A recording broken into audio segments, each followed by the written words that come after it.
Singh allied science specialist medico science centre से आपको एक टॉपिक अभी डील कर रहे हैं। कसिंग अल्सर, कुशिंग अल्सर क्या है ये? It is a type of specialised ulcer of peptic ulcer. Peptic ulcer का ही एक स्पेशलाइज्ड अल्सर है ये। ऐसे तो हम इसके बारे में हम सुनते थे कि कसिंग सिंड्रोम होता है। कसिंग सिंड्रोम कसिंग साइंटिस्ट के नाम पे है, जिन्होंने एड्रिनल कॉर्टेक्स में ग्लूकोकोर्टिकॉइड्स के अमाउंट के बढ़ने पर उन्होंने इस डिजीज को खोज किए थे, जिसके नाम पे हम लोग कसिंग सिंड्रोम पढ़ते हैं अभी भी। लेकिन उन्हीं के नाम पे कसिंग अल्सर भी है, जिन्होंने इस अल्सर को उन्होंने ही खोज किए थे। यह अल्सर क्या है? जैसा कि हम जानते हैं कि जब हम पेप्टिक अल्सर जो पढ़ाए थे उस वीडियो में देखिएगा कि पेप्टिक अल्सर होने का जो कारण है, पेप्सिन का एंजाइम हाइपर एक्टिव हो जाने से, HCl का अमाउंट ज़्यादा बढ़ जाने से ये अल्सर होता था। इसके पीछे जो कारण था NSAID drugs, H pylori infection या फिर अदर फैक्टर्स, चाहे वो अल्कोहल से हो या इन्फ्लामेशन से हो या रिफ्लक्स से हो।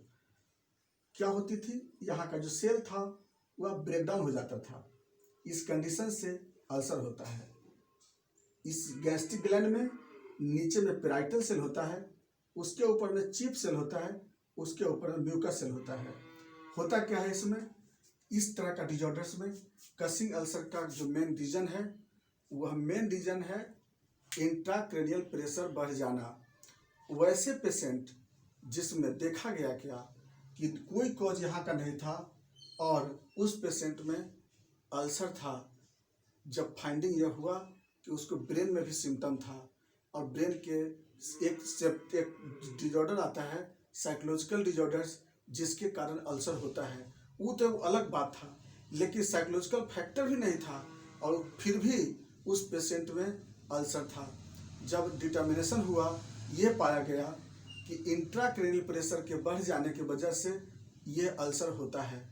याद रखिएगा, कसिंग अल्सर का मेन इटियोलॉजी है इंट्राक्रैनियल प्रेशर इंक्रीज हो जाना। अब बात चलते हैं कि इंट्राक्रैनियल प्रेशर क्यों बढ़ जाता है। तो इंट्राक्रैनियल प्रेशर बढ़ने का रीज़न तो ऐसे कई हैं, जैसे हेड इंजरी हुआ, किसी तरह का चोट लग जाना हुआ, ब्रेन हेमरेज हो गई, ब्रेन में किसी तरह का ट्यूमर, ग्रेनुलोमा, सिस्ट या किसी अदर कंडीशन कुछ डेवलप हो जाना, जिसके वजह से वहाँ पर ब्रेन हेमरेज हो जाए या कोई और कंडीशन से इंट्राक्रैनियल प्रेशर बढ़ जाता है। ऐसे आप सुने होंगे कि कभी भी इंट्राक्रैनियल प्रेशर बढ़ जाने की वजह से वोमिटिंग वगैरह भी होता है वहाँ पे। तो इंट्राक्रैनियल प्रेशर जब भी इंक्रीज होगा तो उस कंडीशन में वेगस नर्व स्टिमुलेट हो जाता है। वेगस नर्व स्टिमुलेट हो जाता है। वेगस नर्व जब स्टिमुलेट होगा, ये क्या करेगा? डायरेक्टली GIT पे अटैक करेगी। ऐसे तो वेगस नर्व के स्टिमुलेट होने से कई सिम्टम होंगे, चाहे कफिंग, नोजिया या वोमिटिंग। लेकिन वेगस नर्व स्टिमुलेट होने से स्टमक में एक इम्पोर्टेंट वर्क क्या होगी कि वेगस नर्व की वजह से एसिटाइल कोलिन का सिंथेसिस बढ़ जाएगी।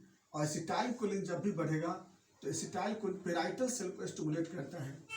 पेराइटल सेल्स इसमें क्या हो जाएगी? स्टिमुलेट कर जाएगी।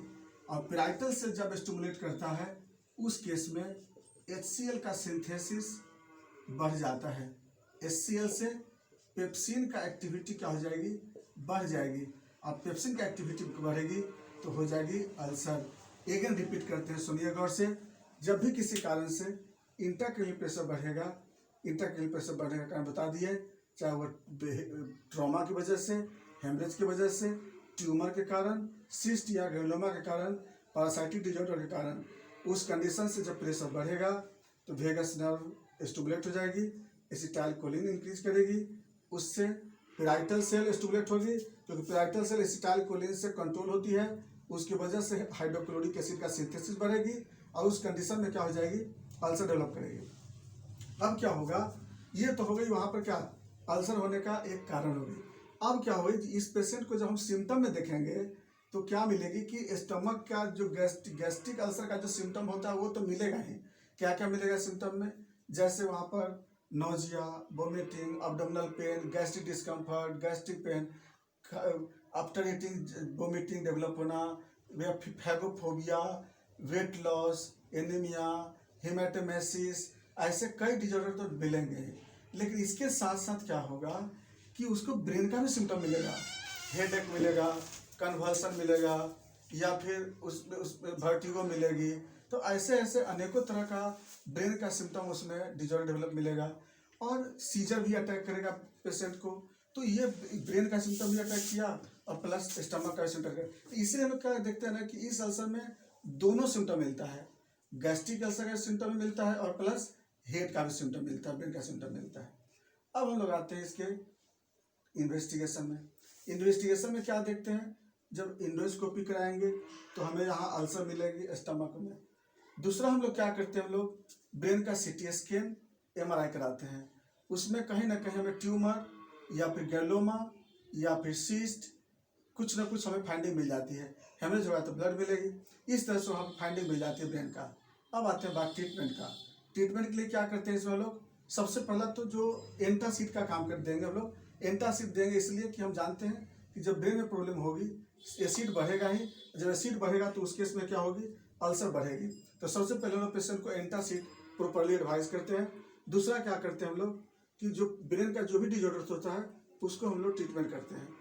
थर्ड में क्या करते हैं कि राइस्टिव लगा करके हम लोग गैस्ट्रिक जूस को रिमूव कर देते हैं, और नहीं तो अगर पॉसिबल है तो हम लोग ओरली और या राइस्टिव के दौरान हम लोग फीडिंग भी कराते हैं, एंटी एमेटिक ड्रग्स को दे करके अल्सर को ट्रीटमेंट करेंगे। ये मेरा कसिंग अल्सर का इटियोलॉजी सब था, डायग्नोसिस भी है।